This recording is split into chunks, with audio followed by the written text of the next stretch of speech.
সুপ্রিয় দর্শক ও প্রিয় শিক্ষার্থীবৃন্দ, প্রীতি ও শুভেচ্ছা।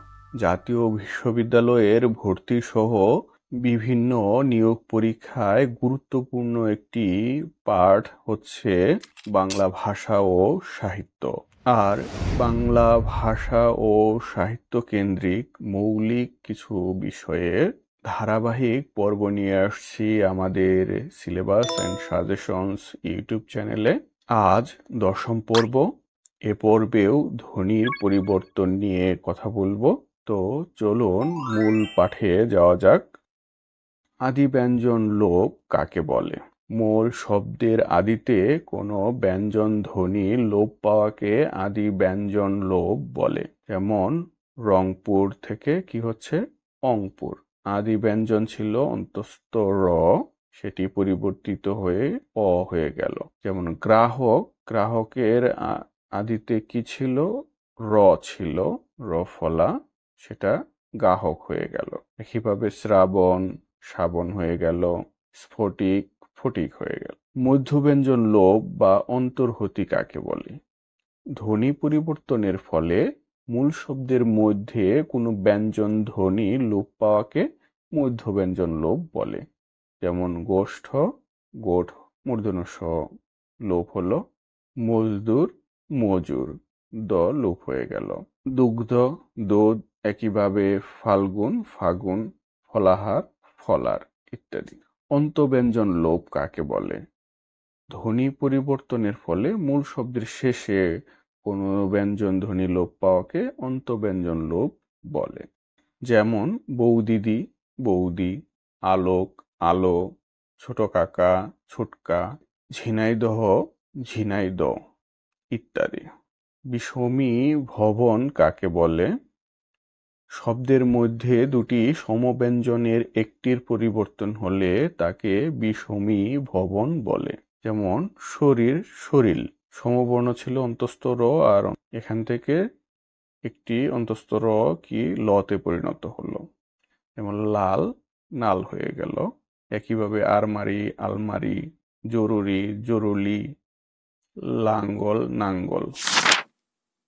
এরপর হচ্ছে ব্যঞ্জন বিকৃতি কাকে বলে? মূল শব্দের মধ্যে কোনো ব্যঞ্জন ধ্বনি পরিবর্তিত হয়ে যদি কোনো নতুন ব্যঞ্জন ব্যবহৃত হয় তাকে ব্যঞ্জন বিকৃতি বলে। যেমন হচ্ছে ধোবা, ধোপা হয়ে গেল। এখানে ব পতে পরিণত হয়ে গেল। একইভাবে কবাট, কপাট হচ্ছে। ধাইমা থেকে দাইমা হচ্ছে। শাক থেকে শাক ইত্যাদি।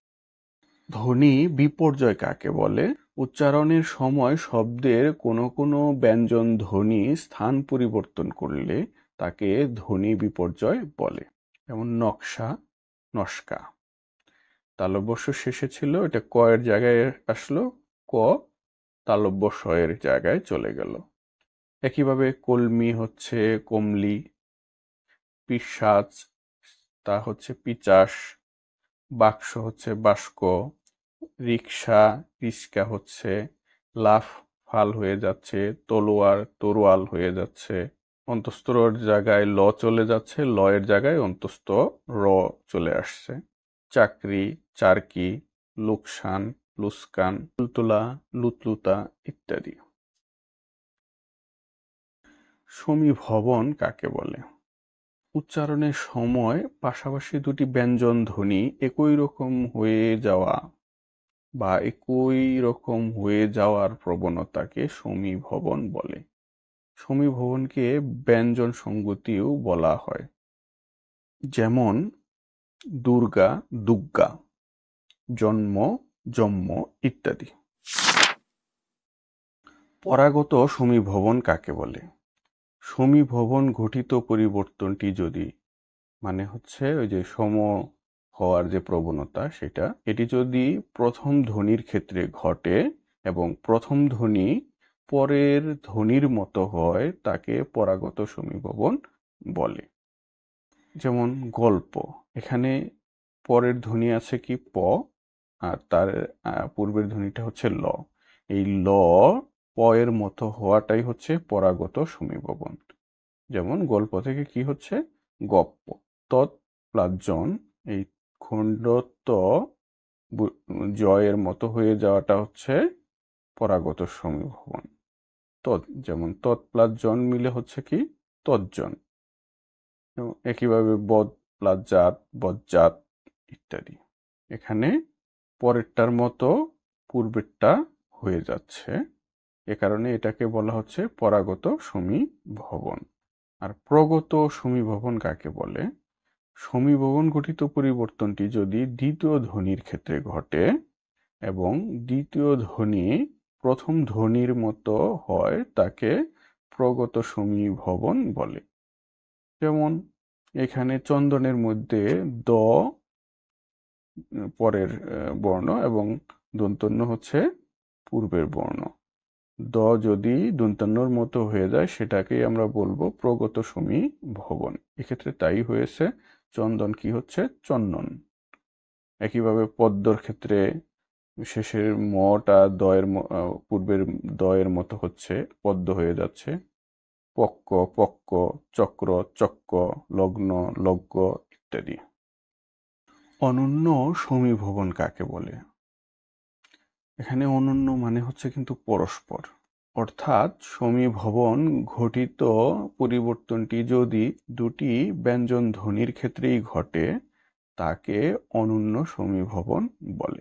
যেমন হচ্ছে বৎসর, এখানে খণ্ডত্ব আর দন্তস্ব এই দুটোই পরিবর্তন হয়ে কি হয়ে যাচ্ছে ছ হয়ে যাচ্ছে বছর।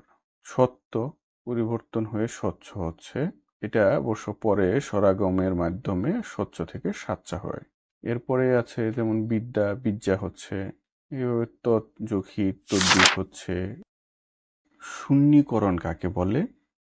শব্দে হ ধ্বনির আগে বা পরে যদি স্বরধ্বনি থাকে তবে উচ্চারণের সময় অনেক ক্ষেত্রে হ ধ্বনি লোপ পায়। হ ধ্বনির এই লোপকরণ রীতির নামই শূন্যীকরণ। যেমন বহে বয়ে, রহে রয়ে, সহে শয়ে ইত্যাদি। অন্তস্থ অশ্রুতি, হ্রস্বই শ্রুতি বা অন্তস্থ বশ্রুতি কাকে বলে? ধ্বনি বিজ্ঞানে গ্লাইড নামে একটি প্রতীতি আছে। প্রতীতি মানে প্রত্যয়। এর বঙ্গানুবাদ হচ্ছে শ্রুতি। পাশাপাশি দুই স্বরধ্বনির মাঝে উচ্চারণের অসুবিধা দূর করতে অন্তস্থ অ, যা ইংরেজিতে হয় ওয়াই, হ্রস্বই যা ইংরেজি হচ্ছে আই, ও অন্তস্থ ব যা ইংরেজি হচ্ছে ডব্লিউ, যা বাংলায় অয় বা ও এর মতো উচ্চারিত হয়, এইসবের আগমন ঘটে তখন অন্তস্থ অ এর ক্ষেত্রে অন্তস্থ অশ্রুতি, হ্রস্বই ধ্বনির ক্ষেত্রে হ্রস্বই শ্রুতি এবং অন্তস্থ ব ধ্বনির ক্ষেত্রে অন্তস্থ ব শ্রুতি হয়। যেমন আমরা বলতে পারি কেয়া, আ এর ক্ষেত্রে অন্তস্থ অ চলে আসছে। একইভাবে পিউ পিইউ, নিউ নিউ, যায়া যাওয়া, মানে এখানে ও আসছে, যেটা অন্তস্থ ব যার ইংরেজি ডব্লিউ এর আরেকটা উচ্চারণ হচ্ছে ও, সেই ও এখানে বসছে। অন্তস্থ র ভ্রান্তি কিভাবে হয়? অন্য ব্যঞ্জনের পূর্বে অন্তস্থ র ধ্বনির আগমন পূর্বক উচ্চারণের মাধ্যমে অন্তস্থ র ভ্রান্তি হয়ে থাকে। যেমন সাহায্যকে আমরা যদি বলি সাহায্য, চিন্তান্বিতকে বলি চিন্তান্বিত, মুকদ্দমাকে মুকদ্দমা ইত্যাদি। র ভ্রান্তি একটি ব্যঞ্জন আগম বটে, মানে এখানে অতিরিক্ত একটি ব্যঞ্জনের আগমন শব্দের ভেতরে ঘটছে। সমীকরণ কাকে বলে? পাশাপাশি দুটি ব্যঞ্জন ধ্বনির একটি উচ্চারণ স্থান পরিবর্তনের ফলে অপরটিরও উচ্চারণ স্থান পরিবর্তিত হয়ে এক কিংবা কাছাকাছি হওয়াকে সমীকরণ বলে। এখানে ফোকাসের বিষয় হচ্ছে উচ্চারণ স্থান। আমরা উচ্চারণ স্থানগুলো চিনি, যেমন বিশেষ করে মুখ ব্যবহারে কি কি আছে? আমাদের তালু আছে, মূর্ধা আছে, আর হচ্ছে দন্ত আছে। অর্থাৎ প্রথম বর্ণটি যে উচ্চারণ স্থানের হবে দ্বিতীয় বর্ণটিও ওই একই উচ্চারণ স্থানের হবে। যেমন অনু প্লাস স্থান মিলে হচ্ছে কি অনুষ্ঠান। এখানে দন্তস্ব কি হচ্ছে, মূর্ধন্য ষতে পরিণত হচ্ছে। এই মূর্ধন্য ষ হওয়াতে এর যে উচ্চারণ স্থানের পরিবর্তন ঘটলো, ওই কারণে যেখানে থ ছিল সেই থ এর পরিবর্তন হয়ে কিন্তু ঠ হয়ে গেল। ঠটা ওই মূর্ধন্য ষ এর মূর্ধার স্থানীয় উচ্চারণ, অর্থাৎ মূর্ধন্য ষ এবং ঠ একই উচ্চারণ স্থানীয় হলো। ব্যঞ্জনচ্যুতি কাকে বলে? শব্দের শেষে পাশাপাশি সম উচ্চারণ সম্পন্ন দুটো ব্যঞ্জন ধ্বনি থেকে একটি লোপ পাওয়াকে ব্যঞ্জনচ্যুতি বলে। যেমন বড় দাদা, বড়দা, বড় দিদি, বড়দি, ঠাকুরদাদা, ঠাকুরদা ইত্যাদি। তো এই ছিল ধ্বনি পরিবর্তন নিয়ে দ্বিতীয় পর্ব, অর্থাৎ শেষ পর্ব। শেষ করার আগে সকলের প্রতি আহ্বান, এখনো যারা আমার চ্যানেলটি সাবস্ক্রাইব করেননি অনুগ্রহপূর্বক সাবস্ক্রাইব করে নিন। সকলে সুস্বাস্থ্য ও নিরাপদ জীবন প্রত্যাশা রেখে আজকের মতো শেষ করছি।